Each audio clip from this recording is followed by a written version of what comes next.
సోదర సోదరి మణులారా, మీ అందరి కోసమే భగవద్గీత. ఓ సోదర సోదరి మణులారా, నొసటి గీత మార్చేదే భగవద్గీత, నొసటి గీత మార్చేదే భగవద్గీత, నొసటి గీత మార్చేదే భగవద్గీత.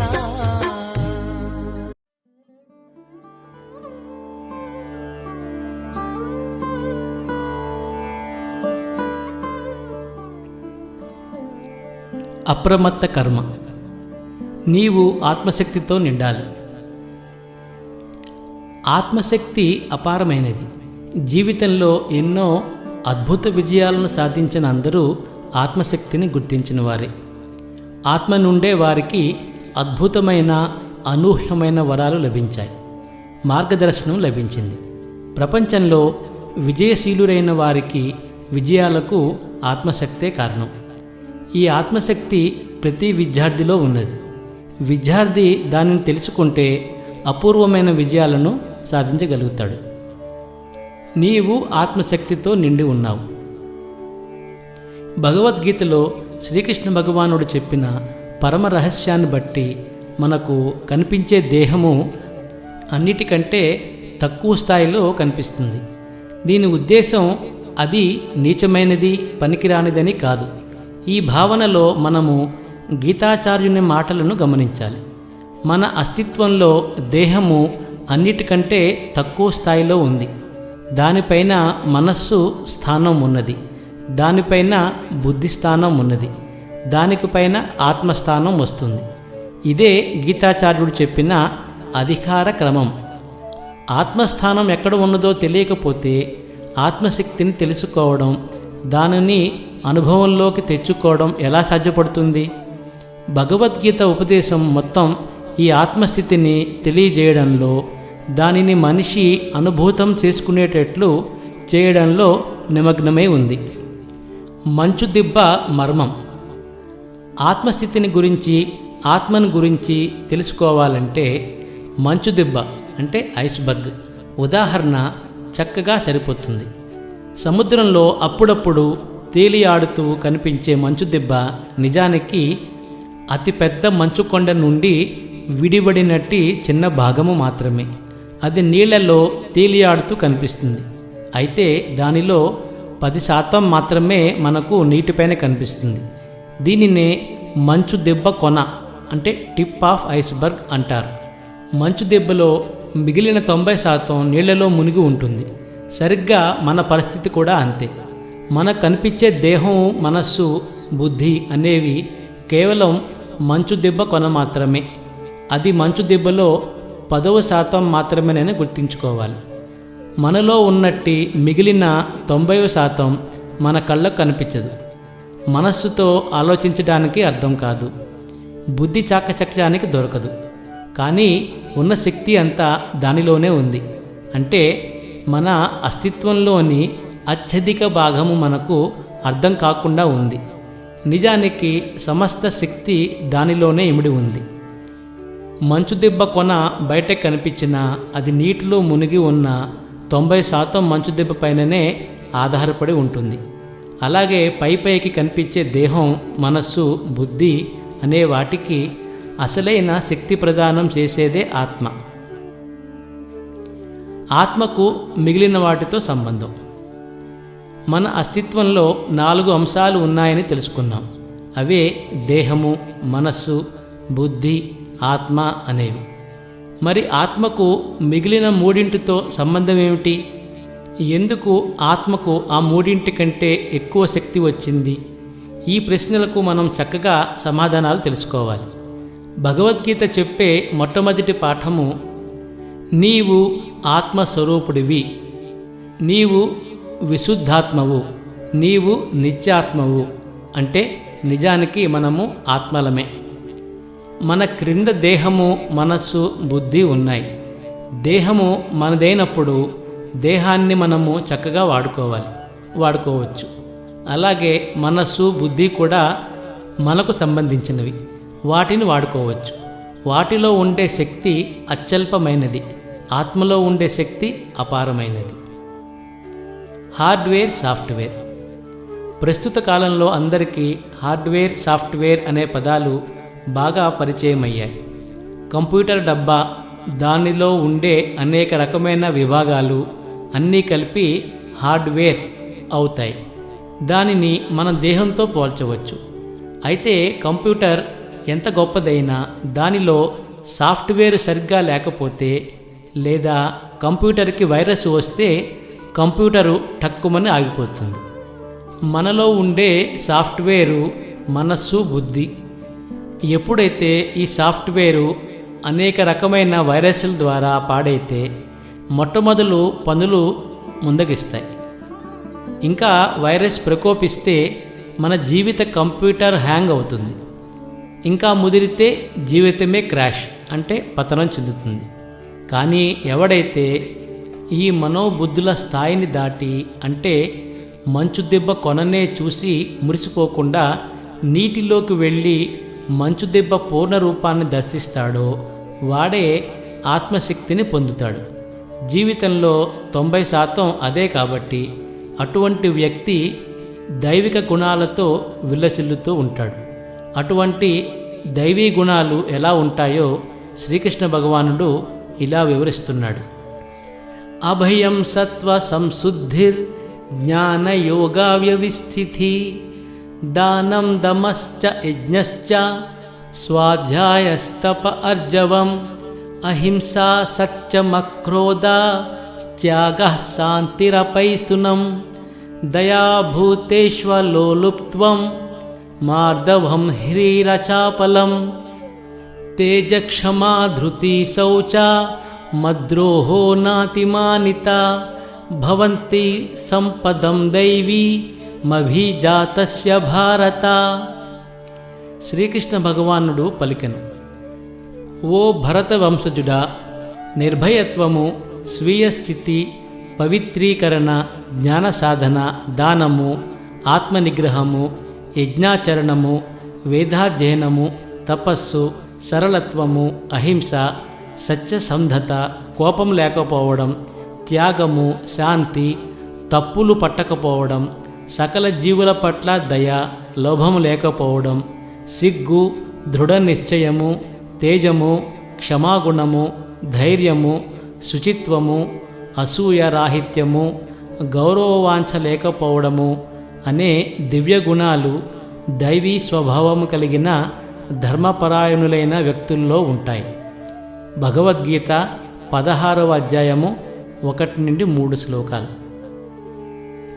విద్యార్థులకు, యువతకు ఏదైనా ఉన్నతమైన కార్యసాధన గురించి చెప్పగానే, ఉన్నతమైన లక్ష్యం గురించి చెప్పగానే కలిగేది భయం. దైవీ స్వభావం కలిగిన వారికి భయము ఉండదు. ఎందుకంటే వారు లోపల దాగి ఉన్న ఆత్మశక్తిని తెలుసుకొని దాని నుండి పూర్తి లాభాన్ని పొందుతారు. కానీ ఎవరైతే బయట కనిపించే మనస్సును, బుద్ధిని నమ్ముకొని ఉంటారో వారికి భయం కలగడం తథ్యం. పటంలో చూపించిన విధంగా మనోబుద్ధులను కేవలం 10% భావిస్తే 90% ఆత్మశక్తిలో ఉంది. అంటే దేహమనే వర్తులాకారంలో పైభాగంలో మనోబుద్ధులు ఉన్నాయి. బాహ్యానికి కనిపించే ఆ రెండింటి అస్తిత్వము 10%కే పరిమితం. అసలైన 90% మర్మంగా లోపలే ఉండిపోతుంది. అయితే వచ్చిన గొడవ ఏమిటంటే, ఎంత చక్కని అవకాశం వచ్చినా, ఆలోచన కలిగినా మనోబుద్ధులు వాటిని కొట్టివేస్తాయి. నేను 10వ తరగతిలో రాష్ట్రంలో ఫస్ట్ ర్యాంక్ రావాలి అని ఏ విద్యార్థి అయినా అనుకోగానే, నీ ఆలోచనలు చాలు, ఎవరైనా వెంటనే నవ్వుతారు అని మనోబుద్ధులు ఆశల మీద, ఆలోచనల మీద నీళ్లు చల్లుతాయి. కానీ అదే విద్యార్థి మనోబుద్ధులను పట్టించుకోకుండా ఆత్మస్థితిలోకి వెళితే, అంటే తన మీద పూర్తి విశ్వాసంతో ఉంటే నిశ్చయంగా ఫస్ట్ ర్యాంకులో నెగ్గుతాడు. అదే ఆత్మశక్తి ప్రభావం. ఇది ఎట్లా జరుగుతుంది? అటువంటి స్థితిలోకి వెళ్ళడం అంటే ఏం చేయాలి? దానికి 2 కార్యాలను అనుభవజ్ఞులు అందరికీ తెలియజేశారు. వాటిలో ఒకటి దైవీ గుణాలను అలవాటు చేసుకోవడం. రెండవది చెడు భావాలను విడిచిపెట్టడం. 6 రకాలైన కార్యక్రమాలు మనిషిలో ఆత్మశక్తిని జాగృతం చేస్తాయని ప్రయోగాత్మకంగా నిరూపించబడింది. 1 కృతజ్ఞతలు తెలపడం, 2 మెచ్చుకోవడం, 3 ప్రేమించడం, 4 ఆనందంగా ఉండడం, 5 శాంతిలో ఉండడం, 6 కార్యస్ఫూర్తి. ప్రతిరోజు విద్యార్థులు పొద్దున్ననే కనీసం 10 నిమిషాల పాటు ఒక పుస్తకంలో కృతజ్ఞతలు తెలియజేస్తూ వ్రాయాలి. ఆ వ్రాయడం కూడా ఎంతో భావపూర్ణంగా వ్రాయాలి. శ్రీకృష్ణ భగవానుడు తల్లిదండ్రులు, గురువులు, బంధువులు, ఇష్టదైవము ఇత్యాదిగా ఎన్నో విషయాలు మన కృతజ్ఞతకు పాత్రములై ఉంటాయి. కాబట్టి ప్రతిరోజు కృతజ్ఞతలు వ్రాయడం నిశ్చయంగా ఆత్మకు దగ్గరగా చేరుస్తుంది. అంటే ఆత్మశక్తి మీదే అవుతుంది. ఈ కార్యక్రమం మొదలుపెట్టిన కొన్ని రోజుల్లో మీకు అద్భుతమైన ఫలితాలు, అద్భుతమైన విజయాలు, విజయావకాశాలు కలగడం తథ్యం. ఆత్మశక్తే అటువంటిది.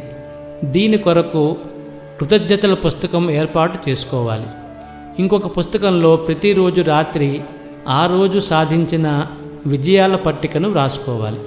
అవన్నీ సాధించినందుకు మిమ్మల్ని మీరు మెచ్చుకోవాలి. అలాగే కార్యసాధనలో తోడ్పడిన ప్రతి వారికి మెప్పు అందించాలి. మెచ్చుకోవడం అనేది ఎంతటి అద్భుతమైన ఫలితాలను ఇస్తుందో మీరు ఊహించలేరు. పురుగులు పట్టి ఎండిపోతున్న చెట్టును ప్రతిరోజు ప్రేమతో మెచ్చుకుంటే దానంతట అదే అన్ని క్లేశాల నుండి బయటపడుతుంది. చీడ పురుగుల నుండి తనంతట తానే అది బయటపడి ఏపుగా పెరుగుతుంది. మసర్ ఏమేటో అనే జపాన్ దేశ రచయిత, పరిశోధకుడు, ఫోటోగ్రాఫరు నీటి మీద ఎన్నో ప్రయోగాలు చేశాడు. నీటిని బాగా మెచ్చుకొని తర్వాత ఆ నీటిని ఘనీభవింపచేసి ఫోటోలు తీశాడు. పొగడ్తలకు, మెచ్చుకోలకు నీళ్లు ఎంతో ఆనందంగా స్పందించి అద్భుతమైన స్ఫటిక రూపాలను ప్రదర్శించింది. అదే నీటిని బాగా తిట్టినప్పుడు అది తన రూపాన్నే మార్చేసుకుంది. ఆ సమయంలో ఆ నీటిని ఘనీభవింపచేసి తీసిన ఫోటోలో చాలా వికృతమైన స్ఫటిక రూపాలు వచ్చాయి. ఇవన్నీ శాస్త్రీయంగా నిరూపించబడ్డాయి. మిగిలిన 4 కూడా ఎంతో శ్రద్ధగా పాటించాలి. అందరితో ప్రేమగా ఉండడం, ఆనందంగా ఉండడం, శాంతిగా వ్యవహరించడం, కార్యాలు చేయడంలో ఉత్సాహం చూపించడం ద్వారా అనూహ్యంగా ఆత్మశక్తి మనిషికి ప్రాప్తిస్తుంది. నిజానికి ప్రతి విద్యార్థికి, యువతకు ఇది అనుభవంలోకి సులభంగా వస్తుంది. దానితో వారి జీవితమే రాజమార్గంలో సాగిపోతుంది. అమంగళం పలుకకూడదు. పైన చెప్పిన 6 సద్గుణాలను అలవర్చుకోవడమే కాకుండా నోటి నుండి ఎప్పుడూ అమంగళం రాకుండా చూసుకోవాలి. ఇవాళ పిల్లి ఎదురైంది, ఇక రోజంతా కష్టాలే అనుకుంటే నిజంగానే కష్టాలు కలుగుతాయి. కాబట్టి ఎవరి గురించి చెడుగా మాట్లాడకూడదు, ఏది అమంగళం మాట్లాడకూడదు, అంతా మంచే పలకాలి. భగవన్నామము ప్రేమతో ఉచ్చరించాలి. ప్రొద్దున్న లేవగానే మంచి మాటలు మాట్లాడాలి. భగవంతుని కీర్తనలు పాడాలి. భగవద్గీత శ్లోకాలు పఠించాలి. హృదయంలో చెడు గుణాలు, భావాలు కలిగితే అవి రోగాలకు కూడా దారితీస్తాయి. ఎవరి మీదనైనా కోపం కలిగితే అప్పుడు దేహంలో ఏదో నొప్పి కలగడం తథ్యం. అందుకే దేహంలో నొప్పులు పోవాలంటే హృదయంలో కోపం పోవాలి. ఇది శాస్త్రీయంగా నిరూపించబడింది. అదేవిధంగా మనస్సులో భయం మరీ పెరిగితే దేహం కూడా మరీ పెరిగి ఊబకాయంలాగా అవుతుంది. ఊబకాయం తగ్గాలంటే మొట్టమొదలు భయం అనే దుర్గుణాన్ని హృదయం నుంచి తీసేయాలి. అప్పుడు శరీరం తేలిక అవుతుంది, గుండె బరువు తగ్గుతుంది, శరీర బరువు కూడా తగ్గుతుంది, అపజయాలు నశించిపోతాయి, కేవలం విజయావకాశాలే ఎదురవుతాయి. సారాంశం: మనిషి ఆత్మస్వరూపుడు. దీనిని అతడు బాగా గుర్తు చేసుకోవాలి. ప్రతిరోజు పదే మననం చేసుకోవాలి, నమరు వేసుకోవాలి.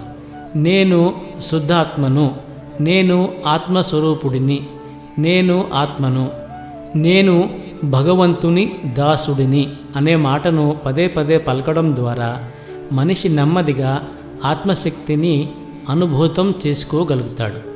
హరే కృష్ణ. అప్రమత్త కర్మ. నీవు సర్వస్వతంత్రుడవు కావు. మనిషి తన కార్యాలు తానే చేయవలసి ఉన్న కార్యసాధనలో తాను సర్వస్వతంత్రుడు కాడు. ఈ విషయం గురించి భగవద్గీతలో శ్రీకృష్ణ భగవానుడు కార్యసిద్ధికి 5 కారణాలను ఇలా చెప్పాడు. పంచైతాని మహాబాహో కారణాని నిబోధమే సాంఖ్యే కృతాంతే ప్రోక్తాని సిద్ధయే సర్వకర్మణాం. ఓ అర్జున, వేదాంతము అనుసరించి అన్ని కర్మలు సిద్ధించడానికి 5 కారణాలు ఉన్నాయి. ఇప్పుడు వాటిని నా నుండి తెలుసుకోవలసింది. భగవద్గీత 18వ అధ్యాయము 13వ శ్లోకం. అధిష్టానం తదా కర్త కరణం చ పృథగ్విధం వివిధాశ్చ పృథక్చేష్ట దైవం చైవాత్ర పంచమం. కార్యస్థానం అంటే దేహం, కర్త నానా రకాల ఇంద్రియాలు, పలు రకాలైన ప్రయత్నాలు, తుట్టతుదకు పరమాత్ముడు అనేవే 5 కర్మ కారణాలు. భగవద్గీత 18వ అధ్యాయము 14వ శ్లోకం. శరీరవాంగ్మనోభిర్యత్ కర్మ ప్రారభతే నరః న్యాయం వా విపరీతం వా పంచైతతస్య హేతవా. దేహంచే, మనస్సుచే లేదా వాక్కుచే మనిషి చేసే న్యాయమైన లేదా అన్యాయమైన ఏ కార్యమైనా ఈ 5 కారణాల ద్వారానే కలుగజేయబడుతుంది. భగవద్గీత 18వ అధ్యాయం 15వ శ్లోకం. తత్రైవం సతి కర్తారా మాత్మానం కేవలం తుయః పశ్యత్య కృత బుద్ధిత్వాన్న సపశ్యతి దుర్మతిః. అందుకే ఈ 5 అంశాలను గుర్తించక కేవలం తననే కర్తగా తలిచేవాడు నిశ్చయంగా బుద్ధిహీనుడు. అతడు విషయాలను యథార్థంగా దర్శించలేడు. భగవద్గీత 18వ అధ్యాయము 16వ శ్లోకం. మనిషి భగవంతుని చేతిలో కీలుబొమ్మ. భగవంతుడు ఏ విధంగా నడిపిస్తే మనిషి ఆ విధంగా నడుస్తాడు. అంతా భగవంతుని చేతిలోనే ఉంది. మనిషి నిమిత్తమాత్రుడు అనే మాటలు మనకు సాధారణంగా వినిపిస్తూ ఉంటాయి. ఆ మాటలకు ఆధారం ఇక్కడ భగవద్గీతలో కనిపిస్తుంది. ఏ కార్యము జరగడానికైనా 5 కారణాలు ఉంటాయి. ఆ కార్యము శాస్త్ర విహితమైన లేదా శాస్త్ర విపరీతమైన ఈ 5 కారణాలు మాత్రం మారవు. అవే కార్యస్థానం అంటే దేహం, కర్త, నానా రకాల ఇంద్రియాలు, ప్రయత్నాలు, చివరగా దైవము. ఇదే శ్రీకృష్ణ భగవానుడు చెప్పిన కార్యసిద్ధి రహస్యం. భోజనం చేయడం. పైన చెప్పిన అద్భుతమైన విషయాన్ని అర్థం చేసుకోవడానికి భోజనం చేయడం అనే కార్యాన్ని ఉదాహరణగా తీసుకుందాం. భోజనం చేయడానికి స్థానం ఉండాలి. అదే భోజనశాల అంటే డైనింగ్ రూమ్. భోజనం చేయడానికి కర్త కావాలి. అతడే భోజనం చేసే వ్యక్తి. తరువాత 3వ కారణం ఉపకరణాలు కావాలి. అంటే కంచాలు, గ్లాసులు, డైనింగ్ టేబుల్, చెంచాలు వంటివి. తరువాత 4వది భోజనానికి కూర్చోవడం, వడ్డించడం, అన్నం కలుపుకోవడం వంటి నానా రకాల ప్రయత్నాలు. ఇక చివరిది దైవం. మనిషి చేతిలో మొదటి 4 ఉంటాయి, కానీ చివరిది పరమాత్మని చేతిలో ఉంటుంది. మనిషి భోజనానికి సిద్ధపడినా అకస్మాత్తుగా ఏదైనా అత్యవసరమైన ఫోన్ కాల్ వస్తే భోజనం మానేసి పరిగెత్తాల్సి ఉంటుంది. అంటే భోజనం చేయడానికి అన్ని ఏర్పాట్లు చేసుకున్నా అది జరుగుతుందో లేదో నిర్ణయించేది భగవంతుడేనని తెలుసుకోవాలి. పరీక్షలకు తయారు కావడం. గీతలో చెప్పిన ఈ అద్భుతమైన రహస్యాన్ని అర్థం చేసుకోవడానికి మనం ఇంకొక ఉదాహరణ తీసుకుందాం. ఒక విద్యార్థి పరీక్షలకు తయారవుతున్నాడు అనుకోండి. అతడు చదువుకోవడానికి ఒక స్థానం ఉండాలి. అదే అతడు చదువుకునే గది. తర్వాత 2వ కారణం కర్త. ఆ 2వ కారణమే విద్యార్థి. ఆ విద్యార్థి చదువుకోవడం అనే కార్యం చేయడానికి నానా రకాల ఉపకరణాలు కావాలి. అవే టేబులు, కుర్చీ, గడియారం, ఫ్యాను, పెన్ను, పెన్సిలు, కంప్యూటరు, పుస్తకాలు, నోటుబుక్లు వంటివి. ఇవన్నీ ఉపకరణాలు. ఇవన్నీ ఏర్పాటే ఉన్నా నాలుగవది ప్రయత్నం అవసరం. అది కూడా విద్యార్థి చేతిలోనే ఉంది. చివరగా వచ్చే కారణం పరమాత్ముడు, భగవంతుడు. అంటే విద్యార్థి తన వంతు కార్యం అన్నీ చేసినా పరీక్షలకు తయారైన పరీక్షలు రాయడం అనేది చివరకు భగవంతుని చేతిలో ఉంది. అకస్మాత్తుగా ఏదైనా పెద్ద అనారోగ్యం చేస్తే లేదా ఇంట్లో ఎవరికైనా అనారోగ్యం చేస్తే అతడు పరీక్ష రాయడం మానేసే అవకాశం ఉంది. అందుకే శ్రీకృష్ణ భగవానుడు దైవం చైవాత్ర పంచమం, 5వ కారణం భగవానుడని స్పష్టంగా చెప్పాడు. కార్యసిద్ధికి ఈ 5వదే చరమ కారణం. ఇది గమనించాలి. 5 వేళ్ళు. ఇంకొక చిన్న సాధారణ ఉపమానం ద్వారా ఈ అద్భుతమైన విషయాన్ని మనం తెలుసుకునే ప్రయత్నం చేద్దాం. మంచినీళ్లు తాగడానికి ఒక గ్లాసు నీళ్లను పట్టుకోవాలంటే మన చేతిలోని 5 వేళ్ళు చక్కగా పనిచేయాలి.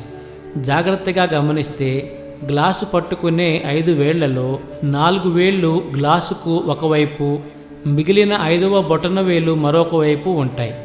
4 వేళ్లను గ్లాసుకు ఆనించినంత మాత్రాన మనం గ్లాసును లేపలేం. కానీ వేరొక వైపు బొటన వేలును ఆనించగానే గ్లాసును లేపే శక్తి అప్రయత్నంగా వచ్చేస్తుంది. ఇదే దైవం చైవాత్ర పంచమం అనే దానికి అర్థం. అలాగని ఒక బొటన వేలితో ఆ గ్లాసును పట్టుకునే యత్నం చేసినా అది సాధ్యపడదు. ఈ చిన్న ఉపమానం కూడా మనకు గీతలోని ఈ అత్యంత ముఖ్యమైన శ్లోకాన్ని, భావాన్ని చక్కగా అర్థం చేస్తుంది.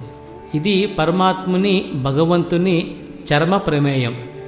గీతలోని ఈ రహస్యం నీవు స్వతంత్రుడివి కావు అని తెలియజేస్తుంది. కార్యసిద్ధికి ఉండే 5 కారణాల్లో 4 కారణాలు మనిషి దగ్గరే ఉంటాయి. చివరి కారణం మాత్రం భగవంతుడి దగ్గర ఉంటుంది. అంటే కార్యసిద్ధికి 80% మనిషి బాధ్యుడైతే 20% భగవంతుడు బాధ్యుడు. అయితే 80% తన దగ్గర ఉన్నదని మనిషి విర్రవీగితే పతనం చెందుతాడు. ఎందుకంటే భగవంతుడు ఒక 20% భాగం కలపనిదే ఏ కార్యము పూర్తి కాదు. అందుకే శ్రీకృష్ణ భగవానుడు గీతలో ఈ క్రింది హెచ్చరిక చేశాడు. ఈ 5 అంశాలను గుర్తించక కేవలం తననే కర్తగా తలిచేవాడు నిశ్చయంగా బుద్ధిహీనుడు. అతడు విషయాలను యథార్థంగా చూడలేడు. భగవద్గీత 18వ అధ్యాయము 16వ శ్లోకం. దేవుడా అంతా నీదే భారం. మనుషుల్లో ఒక రకం వాళ్ళు ఉంటారు, దేవుడా అంతా నీదే భారం అనేవాళ్ళు. వీళ్ళు నిజమైన భక్తి ఉన్నవాళ్ళని అనుకోకూడదు. తాను చేయవలసిందంతా చేసి తన నుండి ఎటువంటి లోపాలు లేకుండా చూసుకుని చివరకు భగవంతుని అనుగ్రహానికి ఎదురు చూసేవాడే నిజమైన భక్తుడు. అంటే ఆ వ్యక్తి తన వంతు 80% చక్కగా పూర్తి చేశాడు. దానితో పాటు పూర్తి వినమ్రతతో భగవంతుని 20% కృపను వేడుకుంటాడు. అయితే కొందరు అతి తెలివి గలవాళ్ళు తాము ఏదీ చేయకుండా అంతా భగవంతుని మీదనే భారం వేసి దేవుడా అంతా నీదే భారం అంటారు. అటువంటి నైజం భగవద్గీతలో ఒప్పుకోబడలేదు. అర్జునుడు యుద్ధం చేయడానికి నిరాకరించినప్పుడు శ్రీకృష్ణ భగవానుడు గీతను బోధిస్తూ విశ్వరూప ప్రదర్శనం చేశాడు. తన విశ్వరూపాన్ని దర్శించడానికి ఆ దేవదేవుడు అర్జునునికి దివ్య చక్షువులు ఇచ్చాడు. సామాన్యమైన కళ్ళతో ఆ రూపాన్ని చూడలేవని కూడా గీతాచార్యుడు అర్జునునికి చెప్పాడు. అందులో అర్జునుడు భవిష్యత్తును చూశాడు. అందరినీ తాను కాలరూపంలో వధించానని, పాండవులు తప్ప ఇంకెవరూ యుద్ధంలో బ్రతకరని కూడా భగవంతుడు చెప్పాడు. విజయం పాండవులకే చెందుతుందని కూడా చెప్పాడు. కానీ అర్జునుడు యుద్ధం మాత్రం చేయాలి, నామమాత్రంగా అతడు యుద్ధం చేసి విజయాన్ని పొందవలసి ఉంటుందని చెప్పడం జరిగింది. కృష్ణ, కాలరూపంలో నీవు అందరినీ వధించావని అన్నావు, అయినా నేనెందుకు మళ్ళీ యుద్ధం చేయాలి? నీవే ఆ పని కూడా చేసి నాకు విజయాన్ని చేకూర్చు అని అర్జునుడు అనలేదు. అర్జునుడు చేయవలసిన 80% చేయవలసే ఉంటుంది. అయితే అర్జునుడి విషయంలో శ్రీకృష్ణుడు తన వంతు 20% ముందే చేసి ఉంచాడు. ఇదే భక్తునికి ఉండే ప్రత్యేక వరం. 5వ కారణాన్ని గుర్తించడమే బుద్ధి కుశలత. మనిషి అస్తిత్వంలో ఉన్నట్టి దేహము, మనస్సు, బుద్ధి, ఆత్మ అనే 4 అంశాల గురించి భగవద్గీత స్పష్టమైన అవగాహన ఇస్తుంది. ఇందులో మనకు దేహము, మనస్సు, బుద్ధి మాత్రమే అనుభవంలో ఉంటాయి. మనలోని 4వ అంశమైన ఆత్మయే నిజమైన శక్తితో నిండి ఉంది.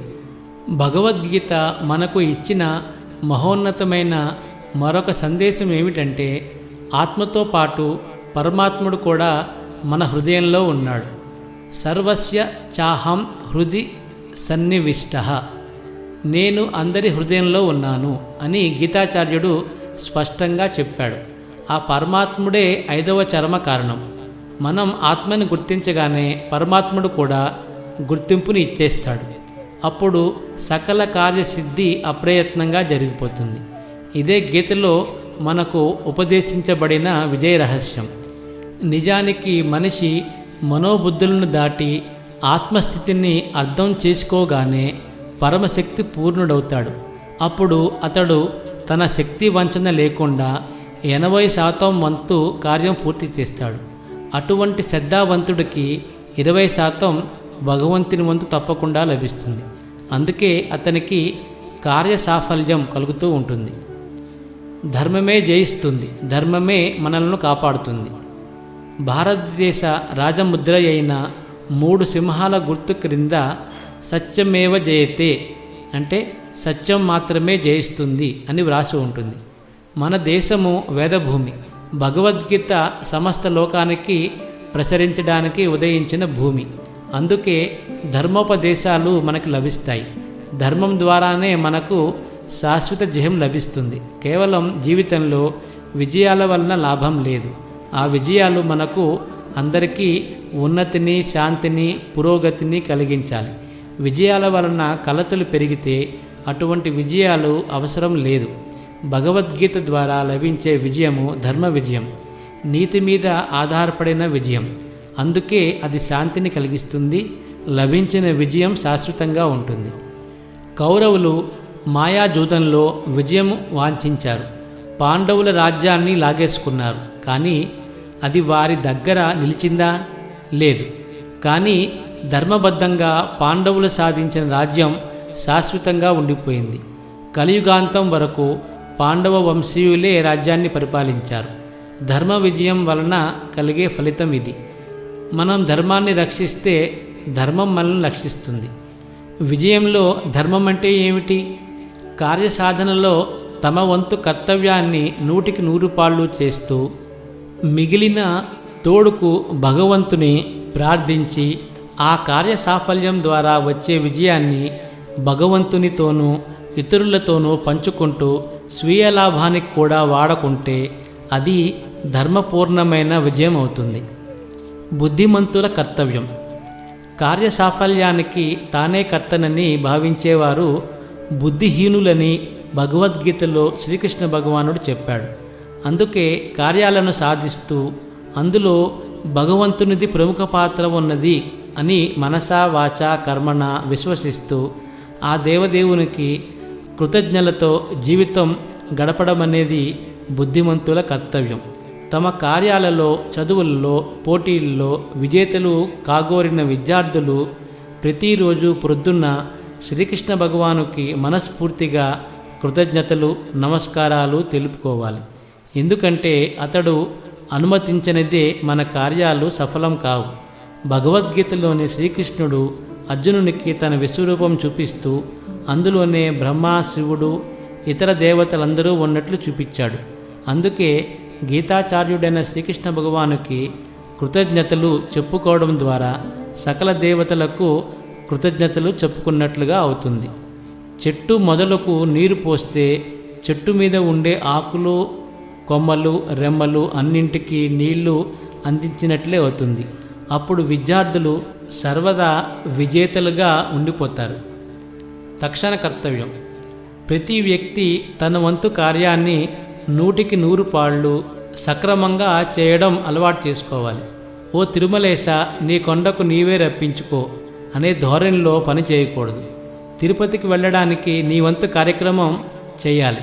రైలు టికెట్లు బుక్ చేసుకోవడం, కాటేజీ బుక్ చేసుకోవడం, కావలసిన సెలవులు పెట్టుకోవడం, డబ్బు సమకూర్చుకోవడం అన్నీ చేస్తూ స్వామి నీ ఆజ్ఞ కావాలి, నేను నీ కొరకు వస్తాను అని ప్రార్థించాలి. అప్పుడు బాలాజీ తన వంతు బాధ్యతను కూడా పూర్తి చేసి మిమ్మల్ని కొండకు చేర్చి దర్శన భాగ్యం కలిగిస్తాడు. ఇటువంటి నైజం అలవర్చుకోవాలి.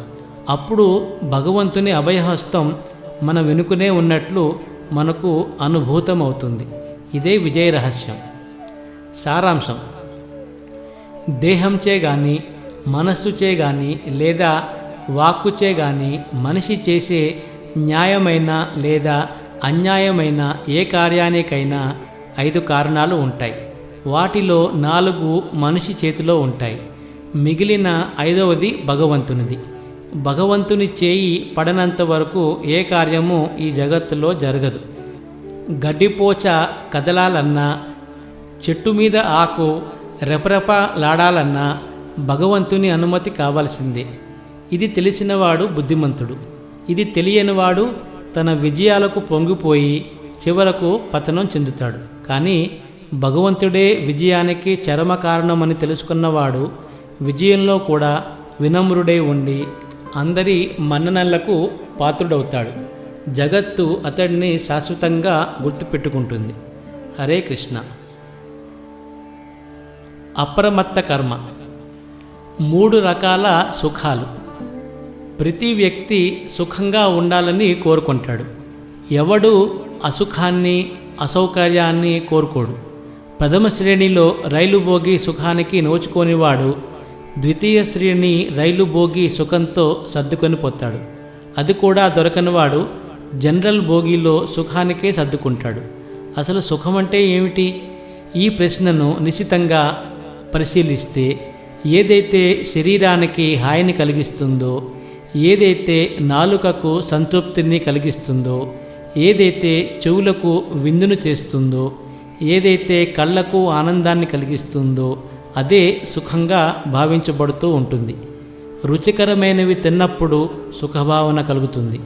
మంచి సినిమా చూసినప్పుడు సుఖభావన కలుగుతుంది. మంచి పాటలు విన్నప్పుడు సుఖభావన కలుగుతుంది. మెత్తని సోఫాలో కూర్చున్నప్పుడు లేదా ఎండలో తిరిగి చెమటతో ఏసీ గదిలో ప్రవేశించినప్పుడు సుఖభావన కలుగుతుంది. అయితే భగవద్గీతలో గీతాచార్యుడు ఇంతకు ముందే సుఖం గురించి పలుకుతూ శాంతి లేనిదే సుఖం ఎట్లా వస్తుంది అని ప్రశ్నించాడు. అదే నిజంగా ఏ తెలివిగలవాడినైనా ఆలోచనలో పడేస్తుంది. 10వ తరగతిలో ఫెయిల్ అయిన విద్యార్థిని అతని తండ్రి విదేశీ కారులో 5 స్టార్ హోటల్కి తీసుకువెళ్ళినా సుఖభావన కలుగుతుందా? పిల్లవాడికి ఫెయిల్ అయ్యాననే బాధ కలగకుండా ఆ తండ్రి ఆ పనులు చేసినా అది పిల్లవాడికి సుఖభావన కలిగించదు. అలాగే చిన్న ఇంట్లో ఉండే విద్యార్థి స్టేట్లో ఫస్ట్ ర్యాంకు వస్తే తన ఇంట్లో సోఫాలు లేకపోయినా పరమసుఖాన్ని పొందుతాడు. ఎందుకంటే అతడికి తన కృషికి ఫలితం లభించడంతో పరమశాంతి లభించింది. అందుకే శాంతిని పొందేవాడికి సుఖం అప్రయత్నంగా కలుగుతుంది. కానీ సుఖం కొరకే ప్రయత్నించేవాడికి చివరకు అది దొరకకుండానే పోతుంది. ఈ విషయంలో భగవద్గీత అద్భుతమైన సందేశం ఇస్తున్నది. సుఖం 3 రకాలు. సుఖం త్విదానీం త్రివిధం శృణు మే భరతర్షభ అభస్యాత్ రమతే యత్ర దుఃఖాంతం చ నిగ్గచ్చతి. ఓ భరతవంశీయులలో శ్రేష్ఠుడా, ఇక 3 రకాల సుఖాల గురించి నా నుంచి ఇప్పుడు విను. వాటి ద్వారా బద్ధజీవుడు భోగిస్తాడు. ఒక్కొక్కప్పుడు సమస్త దుఃఖాల అంతానికి చేరుకుంటాడు. భగవద్గీత 18వ అధ్యాయము 36వ శ్లోకం. యతద్దగ్రే విషమివ పరిణామే మృతోపమం తత్సుఖం సాత్వికం ప్రోక్తమాత్మా బుద్ధి ప్రసాదజం. ఏదైతే ప్రారంభంలో విషములాగా ఉన్నా చివరకు అమృతంలాగా ఉండేది మనిషిని ఆత్మానుభూతి వైపుకు జాగృతం చేసేది సాత్విక సుఖంగా చెప్పబడుతుంది.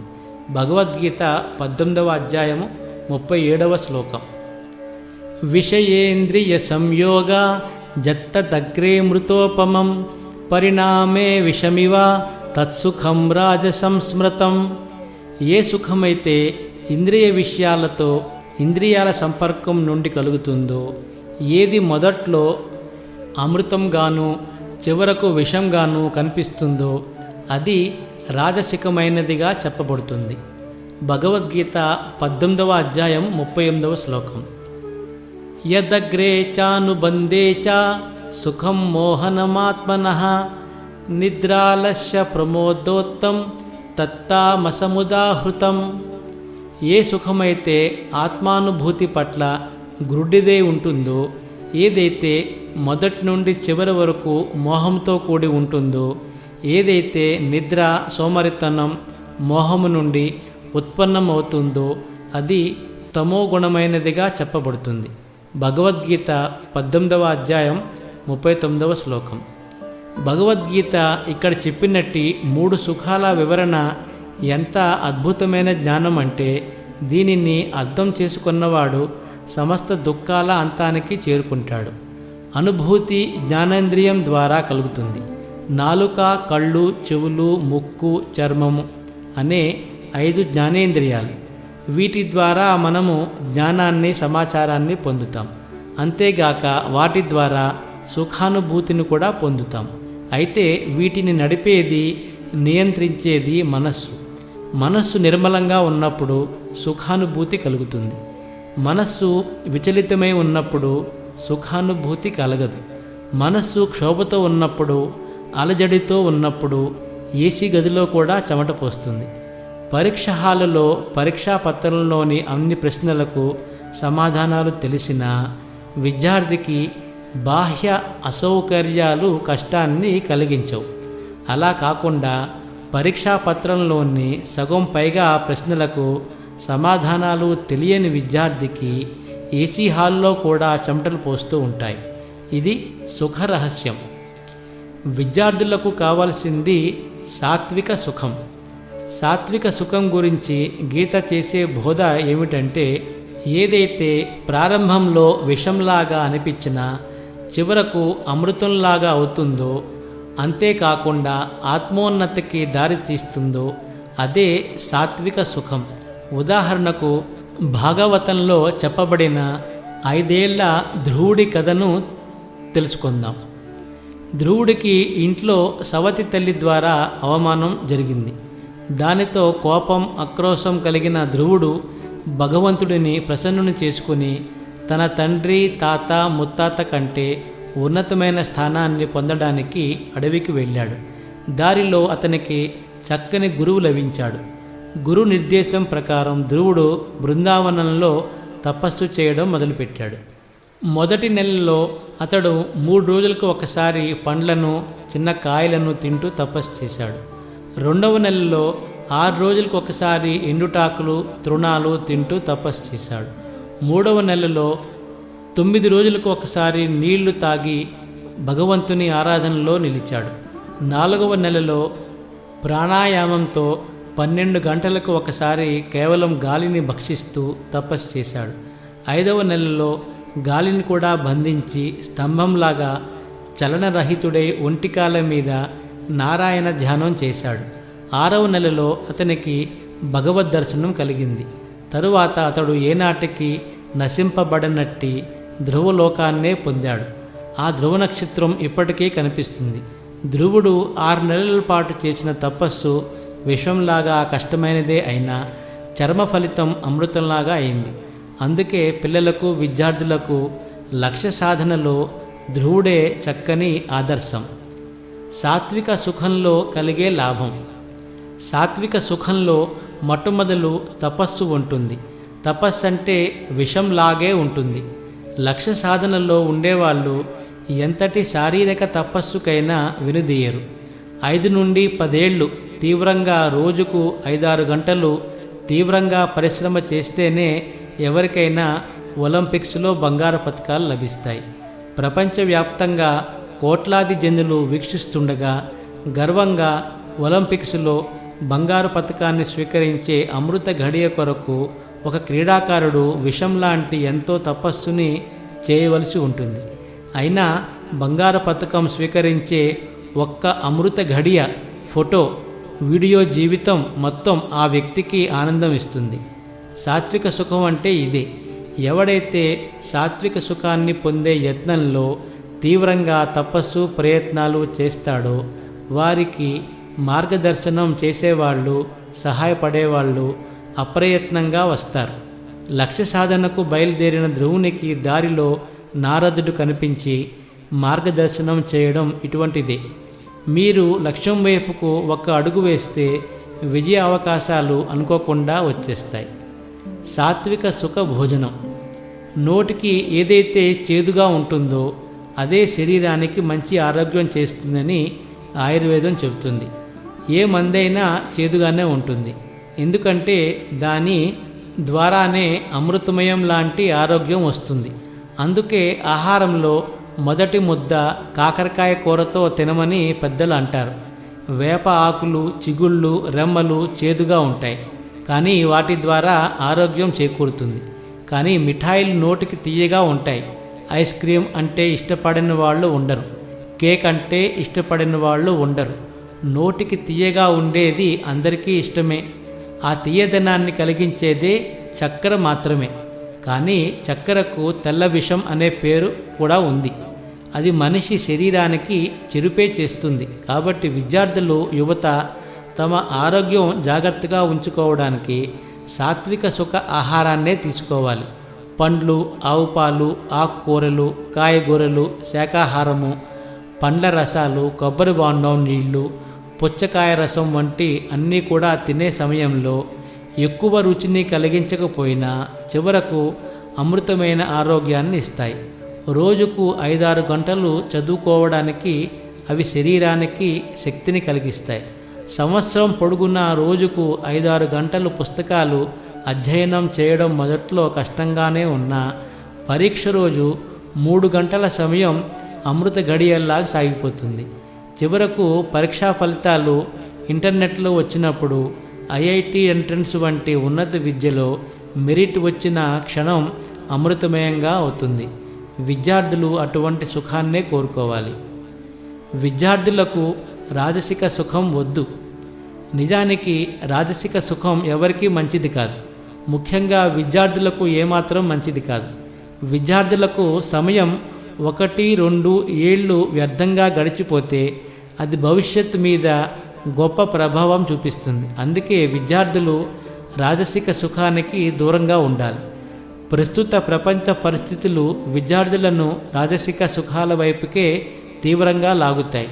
అయస్కాంతం ముందు గుండు సూది అప్రయత్నంగా ఆకర్షితమైనట్లు ఎటు చూసినా ఆకర్షణలే ఉన్నట్లు ప్రస్తుత సమయంలో విద్యార్థులు రాజసిక సుఖం వైపుకే ఎక్కువ మొగ్గు చూపిస్తున్నారు.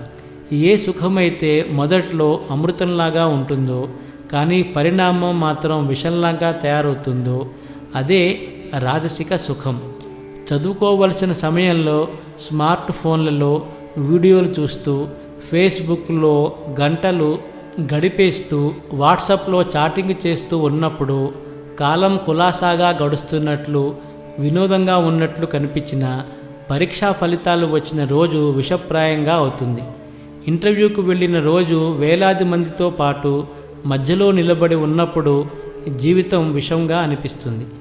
బర్గర్లు, ఫాస్ట్ ఫుడ్లు, శీతల పానీయాలు త్రాగుతున్నప్పుడు ఆనందంగానే అనిపించిన 30 ఏళ్ళు దాటగానే బీపీ, షుగర్ వ్యాధులు, ఊబకాయం వచ్చినప్పుడు జీవితం విషంలాగా అనిపిస్తుంది. రాజసిక సుఖానికి ఒక మంచి ఉదాహరణ స్త్రీ పురుషుల మధ్య ఆకర్షణ. స్త్రీ పురుషుల ఆకర్షణ ఎప్పుడూ ఉంటుంది, కానీ ఆ సాంగత్య సుఖం అనుభవించడానికి మనిషి జీవితంలో స్థిరపడాలి. మంచి ఉద్యోగంలో నిలద్రొక్కుని ఉండాలి. కానీ విద్యార్థి దశలోనే యువత సాంగత్య సుఖం పట్ల ఆకర్షితులైతే అది రాజసిక సుఖమే అవుతుంది. మొదట్లో ఆ సాంగత్యం అమృతంలాగా సుఖంగానే ఉంటుంది, కానీ విలువైన కాలం గడిచిపోయి విపరీత పరిస్థితులు ఏర్పడినప్పుడు, పరీక్షలలో అపజయం ఎదురైనప్పుడు జీవితం విషంలాగా అవుతుంది. అందుకే విద్యార్థులు, యువత ఈ ప్రమాదం రాకుండానే జాగ్రత్త పడాలి.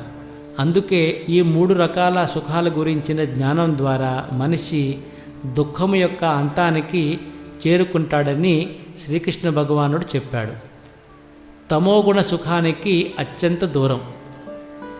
తమోగుణ సుఖం ఘోరాతి ఘోరమైన సుఖం.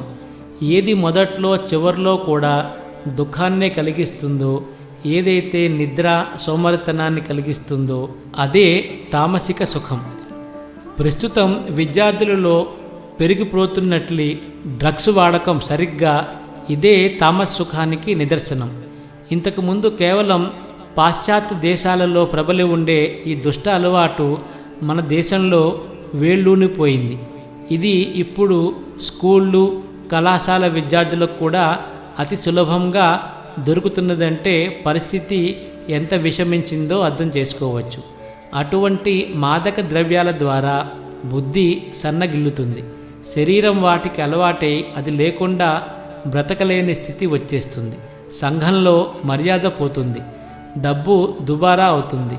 విద్యార్థి జీవిత లక్ష్యమైన విద్యాప్రాప్తి అడుగంటుతుంది. తత్కారణంగా విద్యార్థులు శారీరకంగా, మానసికంగా, బుద్ధిపరంగా భ్రష్టులై దుర్భరమైన జీవితాన్ని గడపవలసి వస్తుంది. రజస్తమోగుణ సుఖానికి కారణాలు. విద్యార్థులు, యువత రజోగుణ సుఖము, తమోగుణ సుఖము పట్ల ఆకర్షితులు కావడానికి ముఖ్య కారణాలు సినిమాలు, మాదక ద్రవ్యాలు, వీడియోలు, అశ్లీల వెబ్సైట్లు, అశ్లీల దృశ్యాలను ప్రదర్శించే పుస్తకాలు, పత్రికలు. విద్యార్థికి భవిష్యత్తు గురించిన అవగాహన, జీవితంలో కలిగే క్లేశాల అవగాహన ఉండదు. అందుకే ధనవంతుల కుటుంబాలలో ఉండే పిల్లలు ఈ రజస్తమోగుణ సుఖాలకు మరీ అలవాటు పడ్డం కనిపిస్తుంది. వారి దగ్గర చేరే మధ్యతరగతి పిల్లలు కూడా వాటికి బానిసలవుతారు. కాబట్టి విద్యను అభ్యసించవలసిన విద్యార్థి జీవనంలో చాలా జాగ్రత్తగా జీవితాన్ని గడిపేవారు జీవితంలో సురక్షితంగా ఉన్నత పదవులకు చేరుకుంటారు. భారతదేశంలో ఇప్పుడు 18 ఏళ్ల నుండి 24 ఏళ్లలోపు యువతలో దాదాపు 80% మంది మత్తు పానీయాలు లేదా మాదక ద్రవ్యాలను రుచి చూసి ఉన్నవారుగా తయారైనట్లు గణాంకాలు చెబుతున్నాయి.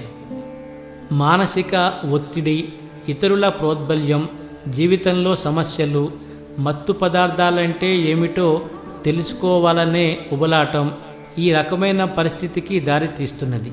ఈ అలవాట్లు అయిన వాళ్ళు జీవితంలో అనేకమైన విపరీతాలు ఎదుర్కోవలసి ఉంటుంది.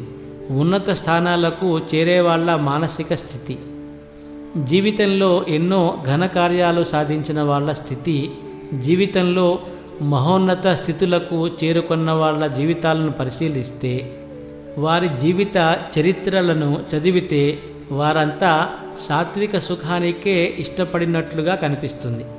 వాళ్ళందరూ మొదటి నుండి ఎంతో పరిశ్రమిస్తూ ఉంటారు. తుచ్చమైన తాత్కాలిక రాజసిక, తామసిక సుఖాలను పట్టించుకోరు. అందుకే వారు ఉన్నతమైన స్థానాలకు చేరుకుంటారు. ఆత్మస్థితిలోనే సాత్విక సుఖం.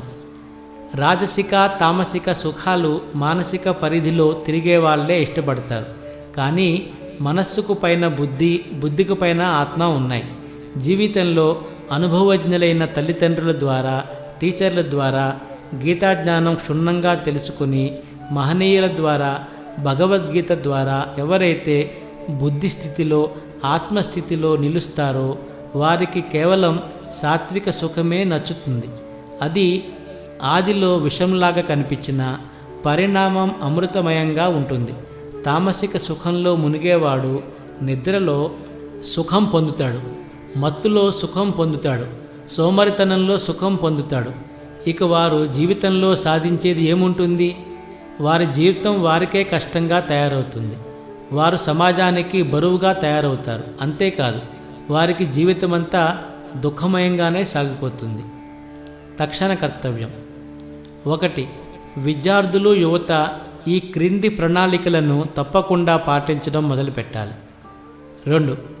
పెద్దలు చెప్పే మాటలు చేదుగా అనిపించినా అవి చివరకు జీవితాన్ని అమృతంగా తయారు చేస్తాయని గుర్తుంచుకోవాలి. 3.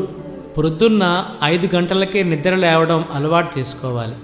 అది విషంలాగా కష్టంగా అనిపించిన జీవితంలో పరమ లాభాన్ని చేకూరుస్తుంది. తెల్లవారుజామున నిద్ర లేవడం సాత్విక సుఖం. 4. శాకాహారమే తినాలి. అది కూడా కృష్ణార్పితం, భగవదర్పితమైతే ఇంకా మంచిది. శాకాహారం ద్వారా మనస్సు నిర్మలమై శరీరం ఆరోగ్యంగా ఉంటుంది. శాకాహారము సాత్విక సుఖం. 5. ప్రతిరోజు హరే కృష్ణ కృష్ణ కృష్ణ హరే హరే, హరే రామ రామ రామ హరే హరే అనే మహామంత్రాన్ని కనీసం 108 సార్లు జపించడం, భగవద్గీత శ్లోకాలను పారాయణ చేయడం, శ్రీకృష్ణ భగవానునికి పుష్పాలను సమర్పించడం తప్పకుండా చేయాలి. ఈ విధంగా భగవత్ సేవ చేయడం సాత్విక సుఖం. 6. ప్రతిరోజు అరగంట అయినా వ్యాయామం, నడక, పరిగెత్తడం లాంటివి చేయాలి. ఈ శారీరక శ్రమ సాత్విక సుఖం. 7. రోజుకు కనీసం 5 లేదా 6 గంటలు చదువుకోవాలి. పుస్తక అధ్యయనం చేయాలి. ఏ రోజు ఇది తప్పకూడదు. ప్రతిరోజు పాఠ్యాంశాలను చదవడం సాత్విక సుఖం. 8. సెలవు రోజుల్లో, పండుగ రోజుల్లో ఆలయాల్లో లేదా జనహిత కేంద్రాలలో తోచినంత సేవా కార్యక్రమం చేయాలి. ఆ విధంగా భగవత్ సేవ, జనుల సేవ చేయడం సాత్విక సుఖం. 9. ప్రతి నెల ఏదో ఒక క్రొత్త రకమైన మంచి కార్యాలకు శుభారంభం చేయాలి. అది ఉత్సాహాన్ని నింపుతుంది. ఆ విధంగా ఉత్సాహంగా కొత్త పనులను చేపట్టడం సాత్విక సుఖం. 10. చెడు సాంగత్యాలను, అనవసరంగా స్త్రీ పురుషుల కలయికను, అశ్లీల దృశ్యాలు, సినిమాలు చూడడం ఆపివేయాలి. చెడును నివారించడం కూడా సాత్విక సుఖమే. మనస్సు చెప్పినట్లు నడవకపోవడం, లక్ష్యం వైపుగానే నడవడం చేయాలి. అది సాత్విక సుఖం. సారాంశం: సుఖాలు 3 రకాలుగా ఉంటాయని గీతాచార్యుడు భగవద్గీతలో తెలియజేశాడు. ఈ జ్ఞానం విద్యార్థులకు, యువతకు చాలా అవసరం. వారు కేవలం సాత్విక సుఖాన్నే కోరుకోవాలి. విద్యార్థి జీవితాన్ని 25 ఏళ్ళు నిష్ఠతో సాత్విక సుఖంతో గడిపివేస్తే ఇక జీవితమంతా సుఖంగా, ఆనందంగా సాగిపోతుంది. కానీ రాజసిక, తామసిక సుఖాన్ని పట్టుకుంటే అవి అమృతంగానే కనిపించిన పరిణామం మాత్రం విషప్రాయంగా అవుతుంది. అందుకే గీతాజ్ఞానం తెలియచేసినట్లు సాత్విక సుఖాన్ని కోరుకోవడమే విద్యార్థుల తక్షణ కర్తవ్యం. Hare Krishna.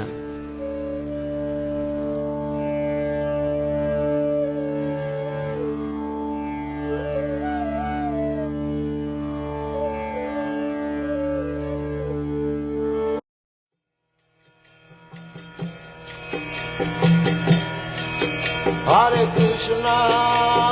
Krishna, Krishna Krishna, Hare Hare, Hare Rama, Rama Rama,